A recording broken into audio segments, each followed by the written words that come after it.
Aerolith was never meant to exist, not in the form it eventually took, not in the shape that hovered like a sleeping titan at the edge of the dark matter nebula known as the liminal veil, a place where physics stuttered like a dying machine and reality rippled as if the universe itself were caught in a dream. It was humanity's most ambitious project, conceived during an age when survival felt like a negotiation with extinction, because every great empire around them possessed fleets older than Earth's oldest mountains and weapons that whispered entire planets to dust. And while other species sought strength from the past, humanity chose to build its answer in the future.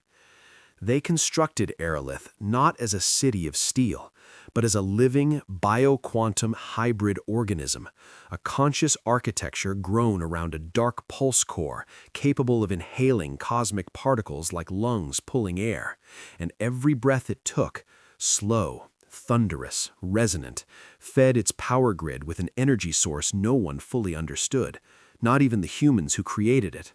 Some scientists argued the city was alive. Some engineers argued it was simply responsive, but those who lived inside it swore that Aerolith dreamed when they slept, that its walls glowed faintly with heartbeats that synced with theirs. Commander Lyra Vale was one of those believers, though she would never admit it out loud, not in a military report, not to her officers, not even to her reflection in the titanium alloy mirror of her quarters. But she knew, with the quiet certainty one reserves for gravity or breath, that Aerolith did not merely host humanity, it watched over them. Lyra stood on the panoramic platform overlooking the nebulous horizon, her dark hair pulled into a tight braid that brushed against her armored collar as she surveyed the veil's slow spiral of shadowed light. The nebula churned like smoke trapped under glass, streaks of iridescent violet and obsidian stretching through the cosmos in impossible shapes, forming patterns that almost resembled eyes, or mouths, or fractured wings. No sensors could map it, no ships could enter without being torn apart, but Aerolith could drink from it, sip from its impossible physics without being damaged, a fact that terrified every other species and gave humans a reputation they had never intended to cultivate, the species that fed from nightmares. Humanity didn't ask for the title, it simply happened, because every choice they made came from desperation, from the knowledge that in a galaxy where ancient civilizations wielded power like gods, humans survived only by doing the things no one else dared to attempt. Lyra tightened her gloves as the city's heartbeat trembled beneath the platform. A low, resonant thrum felt more in the bones than heard with the ears. Aerolith was shifting into its waking cycle. "Good morning to you too," she whispered, placing a palm against the glass of the observation wall. For a moment, just a moment, the wall pulsed beneath her hand in response, a gentle push, a warm acknowledgement. Anyone else might have assumed it was a pressure fluctuation, but not Lyra. She had lived in Aerolith since she was 17, training inside its labyrinthine corridors, learning its quirks, feeling its mood shifts through subtle vibrations in the floors. The city had personality, and she was one of the few who understood its language. She didn't have time to wonder what the city was trying to tell her. The alarms struck without warning. Not the soft alerts of docking ships or energy fluctuations. No, these were the deep alarms, the ones that vibrated through the infrastructure, triggering the city's defensive reflexes. Aerolith did not like using these alarms. They meant danger, real danger.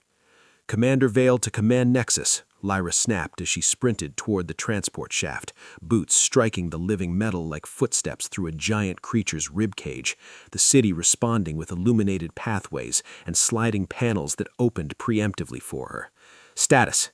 "Commander," replied Officer Ren Marlowe, his voice tense, "we've got an incoming fleet on long-range scanners. Identification, Vortal Dominion." Lyra swore. The Vortal were not an empire. They were a purge. They expanded through annihilation, not conquest. No diplomacy, no negotiations, no mercy. They were infamous for never attacking unless victory was already assured, meaning if they're coming here, they believed they could end Aerolith. "Numbers," Lyra asked. 43 dreadnoughts, and something else. The hesitation in Wren's voice hit her harder than the numbers. Define something else. We're not sure. It's massive. Aerolith's lights dimmed, not out of failure, out of fear. Lyra felt the shift, the tightness in the architecture, the way the city's internal pressure subtly changed, as if it were holding its breath. She stepped onto the command bridge as holographic displays unfurled around her like petals of light. Wren pointed at the projection, a colossal silhouette behind the dreadnought fleet, a shape too large to be a ship, too angular to be a station. "It's a planet breaker," Wren said quietly, dread tightening every word. Lyra stared at the monstrosity. The Vortal Planet Breaker class, ships that could split moons in half with a single gravitational shear. Not many existed. Only 3 had ever been built. One was heading for Aerolith. "Time to arrival?" she asked. 2 hours, Commander." The bridge fell silent except for the city's heartbeat. Lyra inhaled slowly, grounding herself. "Activate Synapse Protocol," she ordered. The room froze. Officers looked at her as if she had just detonated the floor.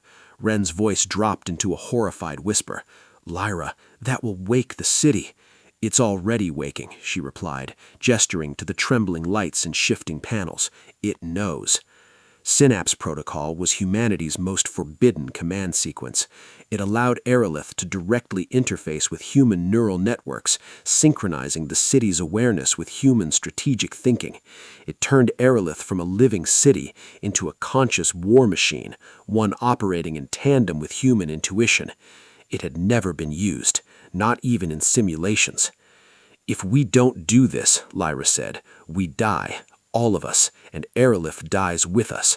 "Commander," Wren warned, "we don't know what waking it fully will do." "Neither do the Vortal," Lyra countered. "That's exactly why we'll win." As her officers hesitated, the city itself intervened. The floor beneath them glowed, forming a pulsing path toward the command core. Aerolith was choosing. Wren swallowed. "The city agrees." Lyra nodded once. "Initiate the protocol." Across the entire structure, Aerolith exhaled, an enormous, resonant rush of energy that rippled through the air like warm wind. Then it inhaled. The breath was deeper than anything the city had ever taken, drawing dark matter particles through its quantum membranes, pulling from the void of the liminal veil with a hunger that bordered on sentient. Lights flickered. Floors vibrated. Millions of inhabitants paused as the city's consciousness expanded like a dawn rising through metal and bone. And then Lyra felt the touch. Not physical, not mental, something in between.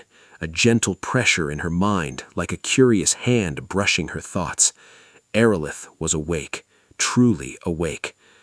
"Aerolith, I am here," it whispered, its voice layered, ancient, feminine, and masculine at once, echoing like a memory she had never lived. The bridge trembled as every screen lit up with cascading data streams the city was generating on its own. Wren gasped. "It's thinking faster than our systems can track." "Good," she said. "We'll need that." She stepped forward, addressing the city directly. "Aerolith, we face annihilation. A Vortal planet breaker is approaching." "It knows," the city replied. "I can feel its gravity bending the veil. We need your help." A pause, a soft hum of thought. "Then breathe with me." Lyra swallowed. "What does that mean?" "Synchronize," the city whispered. "Let me borrow your instincts." Neural interfaces descended from the ceiling, coiling from the walls like tendrils of liquid metal. Officers flinched, not Lyra. She placed the nodes against her temples. A shock ran through her, cold, bright, electric.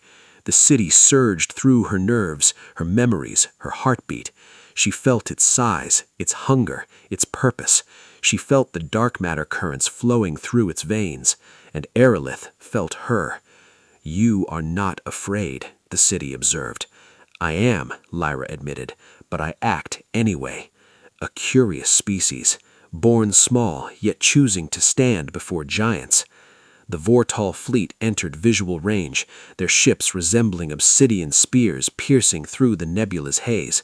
The planet breaker loomed behind them like a moving continent of spikes and void energy, its gravitational wings distorting starlight into jagged ripples. Aerolith shuddered. They intend to consume me. They intend to erase us, Lyra corrected, all of humanity. The city's pulse darkened. Then let us show them why humans breathe. The Vortal hailed us. A projection crackled to life, an armored figure with eyes like carved stone. "Human commander," he growled, "you harbor an abomination. Surrender the city for dissection, and your deaths will be swift." Lyra smiled, not kindly. "We're keeping the abomination." The Vortal's mandibles clicked. "Then you will be the first erased." Lyra looked at the planet breaker behind him. "You brought a world killer to take a city?" "Your creation is an insult to existence," the Vortal snarled. "We will unmake it. Try."